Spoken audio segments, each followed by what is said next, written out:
Darts is a professional competitive sport and pub game originating from the United Kingdom, which involves typically two players throwing darts at a circular target, earning points depending on the specific area of the board hit. There are several different versions of the sport, however, the most played is 501 darts, thus, is the subject of my skill acquisition program.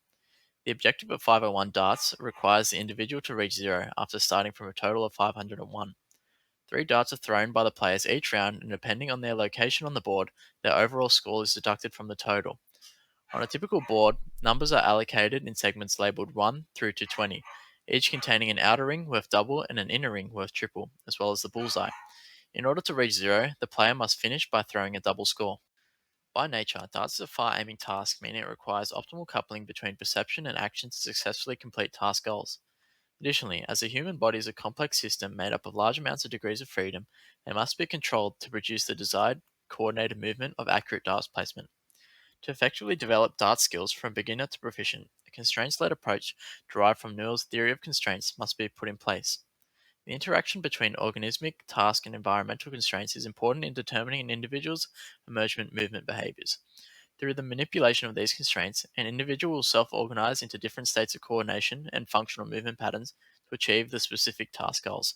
With practice and experience, these self organization patterns can be optimized, increasing overall performance and consistency under a normal number of variables. Within the context of darts, relevant organismic constraints to be manipulated are mostly related towards technique, such as how the dart is held, elbow height, double or single foot stance, foot positioning, and the use of lean. Recommended techniques suggest flexing the throwing shoulder to 90 degrees with dominant foot forward in an internally rotated position, allowing the player to lean forward. Although this technique is recommended, individuals should attempt varying techniques and develop their own optimal self organization pattern. Appropriate environmental constraints that may be manipulated are ambient light and pressure. As darts requires a strong connection between visual perception and motor action, decreased amounts of light partly occludes vision, potentially resulting in different movement patterns and subsequently increasing practice variability. As darts is a competitive game by nature, pressure is an effective constraint to manipulate, allowing athletes to become accustomed to the pressure encountered in a game. Task constraints suitable to a darts skill acquisition approach relate mostly to the rules, equipment used, and task goals. As the height and distance from the board are regulated and do not change, manipulation of these variables is not beneficial to practice variability. Task constraints such as the weight of the dart or differing game modes aimed at breaking down and simplifying the game of darts are much more suited methods of practice variability. Variable practice is important in developing a robust schema of motor programs, which in hand generates functional movement patterns for a class of actions under different conditions or parameters.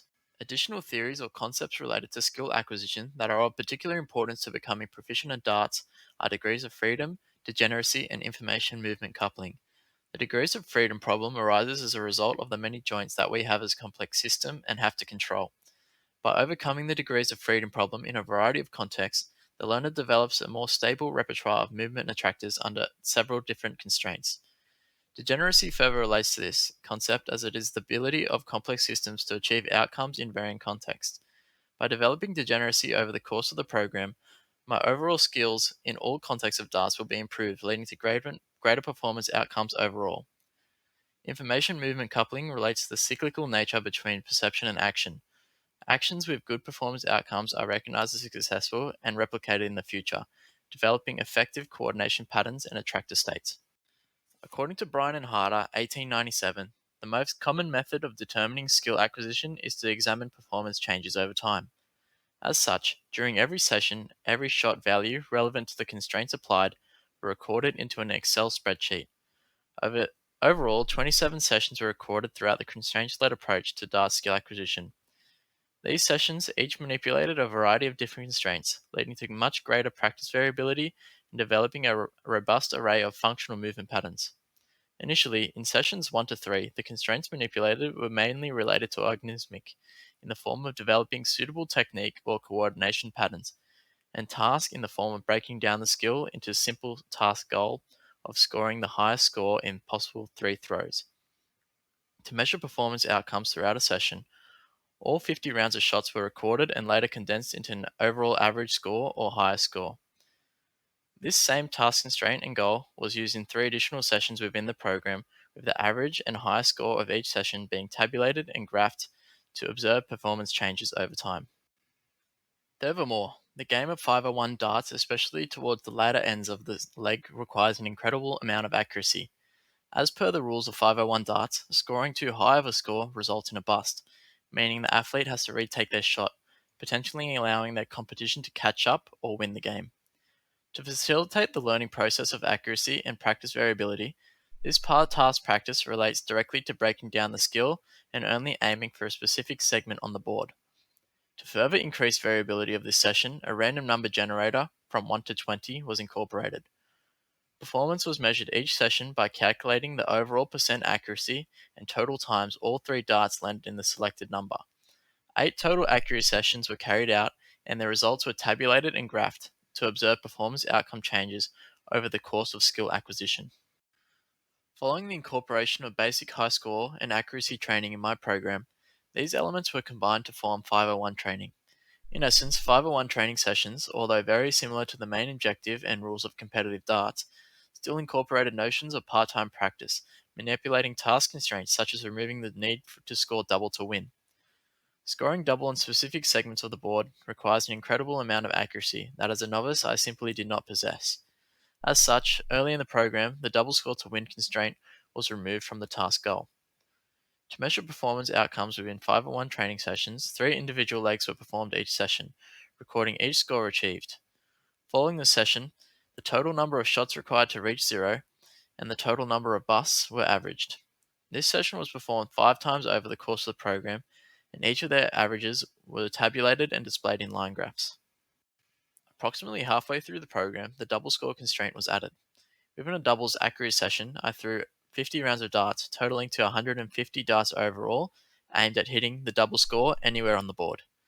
Throughout each session, the total number of darts hit out of the 150 shots and its relative percentage accuracy were recorded, tabulated, and displayed on a line graph to illustrate any performance changes that may have occurred.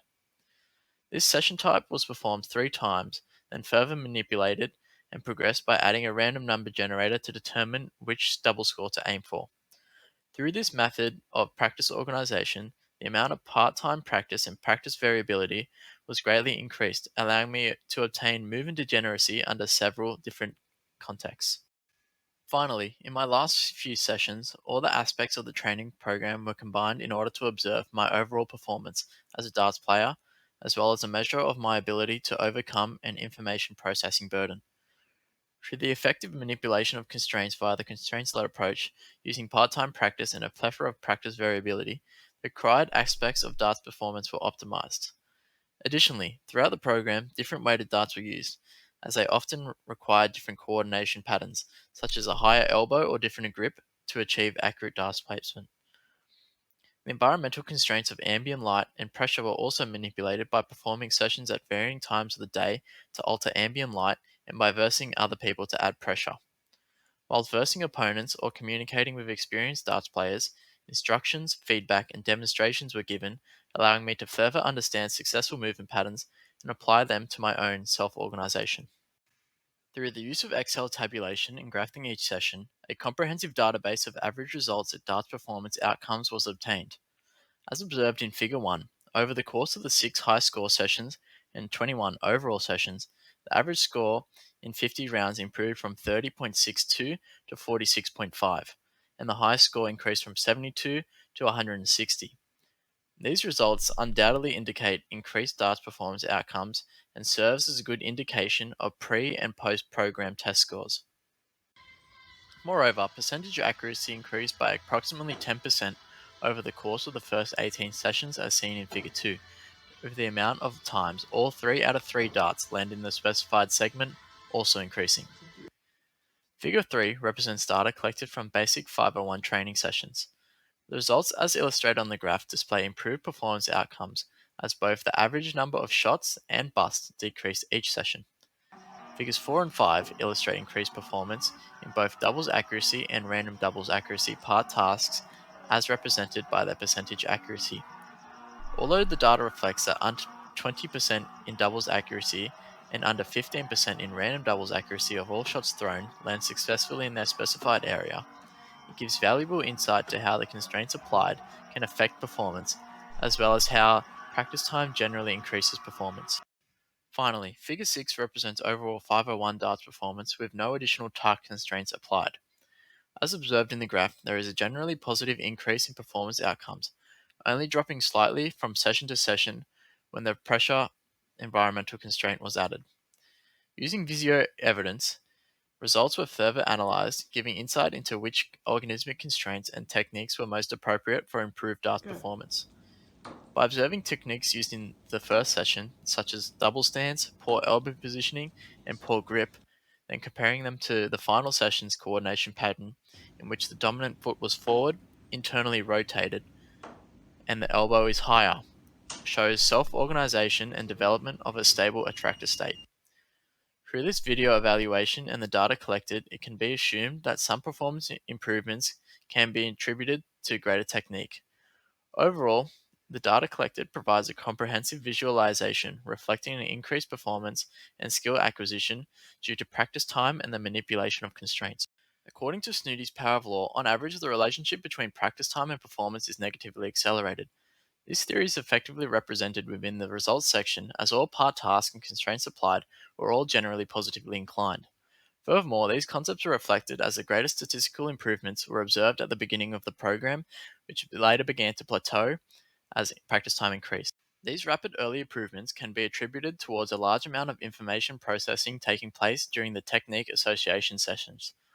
Within these earlier sessions, task constraints were manipulated as a means to break down the skill and reduce cognitive processing. Although simplified, large and frequent errors such as poor accuracy were made, however, can be mostly attributed to underdeveloped motor coordination patterns. Using information movement coupling, these errors are recognized as unsatisfactory, whereas successful shots are perceived to be beneficial. As such, my coordination patterns become self organized into stable states over time, replicating these successful movements. This tight coupling between perception and action is reflected within the results, as shown in the gradual development of positioning and throwing technique over the course of the program. With reference to positive trends observed in the results, increased expertise leads to errors becoming much less frequent and overall accuracy improving. This development of skill can be attributed to well established and stable coordination patterns due to the high amount of practice variability throughout the program. From a constraints led perspective, the manipulation of organismic, environmental, and task constraints and variable practice developed a wide range of functional movement patterns that could be used under different parameters. As such, my degeneracy as a darts player increased, allowing me to perform the fundamental part tasks that encapsulate success in darts in a variety of contexts. These concepts are reflected within figures 1 to 6, as the positive slope reflects an increased ability to achieve performance outcomes in these varying contexts. Thus, the constraints led approach in my skills training program was effectively utilized to cover a range of constraints and demands that are often encountered in real darts games. The main limitation of my program relates to the length of the session, as it often became laborious and fatiguing. As a result, scores towards the later stages of each session suffered and were on average lower than the earlier portions.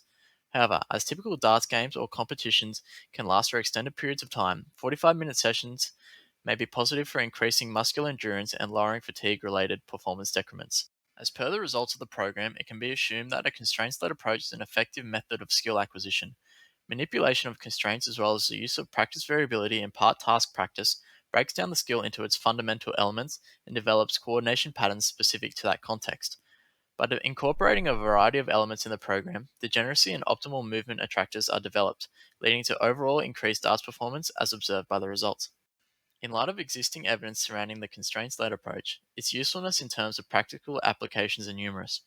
Current research suggests that the main concepts utilized by the constraints led approach, practice variability and part task practice, are effective methods of preparing an individual to perform the skill successfully in different settings. This assembly of functional and stable movement patterns in varying contexts reflects the dynamic nature of sport or real world scenarios, leading to much greater skill performance.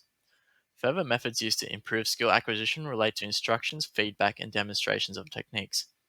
Although self error detection is an important aspect of skill acquisition, the use of feedback and demonstration greatly improves the development of optimal coordination patterns. As such, should be used alongside a constraints led program. Finally, for practical application, 20 hours may not be sufficient in developing skill levels sufficient to the individual's goals. Erickson et al. 1993 suggests that 10,000 hours of deliberate practice are required for expertise. As such, in practice, programs should be longer than 20 hours.